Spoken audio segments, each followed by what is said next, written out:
Hello and welcome to another little mini session of mine. Today I'm going to talk to you about when to trust spirit, when to use discernment, and how much of your life should be guided by spirit.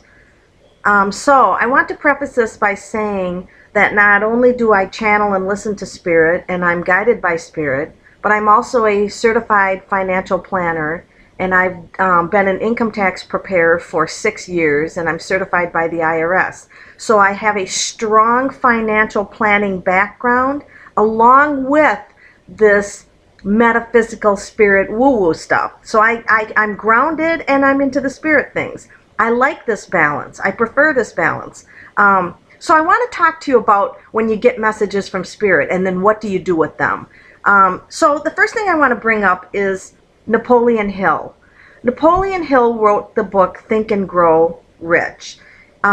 This book has been on bestsellers for years, and this man was born in 1883 and died in like 1970, and he was brilliant. And he's actually one of the main business people who was in the New Thought world. So I really paid a lot of attention to him when I started reading his books. So one of the things that he had was this invisible committee.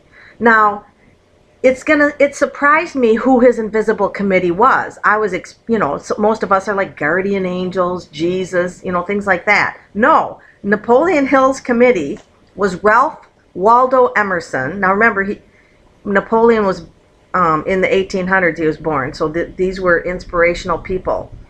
Who was a philosopher and a deep thinker. And then he had Thomas Paine, who was also a poet and a philosopher. He had Thomas Edison, who was an inventor and worked with cameras and also another brilliant man.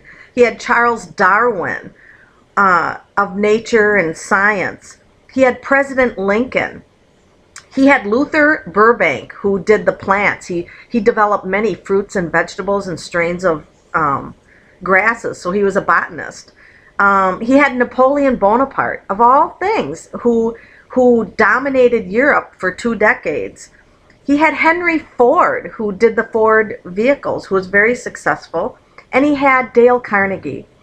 And so he would call in this committee, and he would pretend like it was make-believe. He knew that this was imaginary in his mind, and they would come on the table, and he always had like somebody who was always late, and he knew that these were imaginary people, and yet they seemed very real as he started working with them. And they gave him business advice, and when he was down and almost homeless, they got him out and gave him strategies. So his committee, what he did was he researched these men's lives.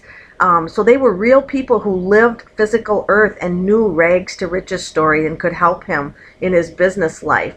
So very few psychics and people I know call in spirits that actually lived on earth, were famous, and they were, big thinkers. So I actually printed a picture of Dale Carnegie when he was young, put it on my wall at work, and I actually do look up and ask him questions when things are difficult at work. I'll be like, what's going on with this? And he's so elegant, and he's always like, be kind and do the kindest thing and make good business decisions, and work really hard. He was all about giving 150% of everything you have to this project or employer or wherever it is that you are.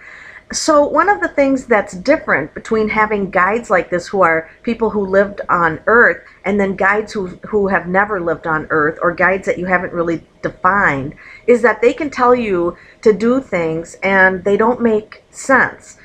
Sometimes we take a leap of faith, and I've known many, many spiritual people who their guides have said, leave mainstream employment, follow this, and they haven't made it. And they wonder, oh my gosh, did the universe not support me on this? And they get confused with the guides who are probably wanting to live their lives through this physical person. So it's exciting for the guides, go do this and go do that. And it's not really their life that's getting affected. And so if it doesn't make sense to you, you have to stop and say, does this make sense for me to do this, because I've taken leaps of faith, but I've also done my research. I have looked at it from all viewpoints before I've taken that leap of faith.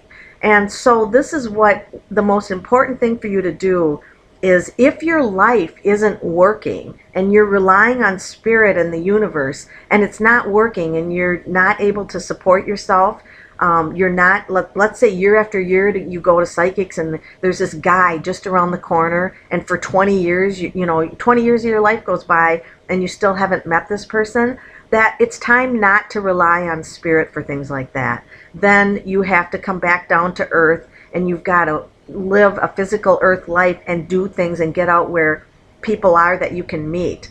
So I love, the guides that I have, but I also now am choosing guides who have lived a physical earth life, and I'm forming this committee, and I cannot tell you how valuable these people are. And it's really important to pick successful people. If you want to really take it up another level in your life, not only seek out successful people on the physical earth plane, but people who are happy and their lives are making it. Seek them out. Find out what they're doing. Kind of like who does that? Tony Robbins.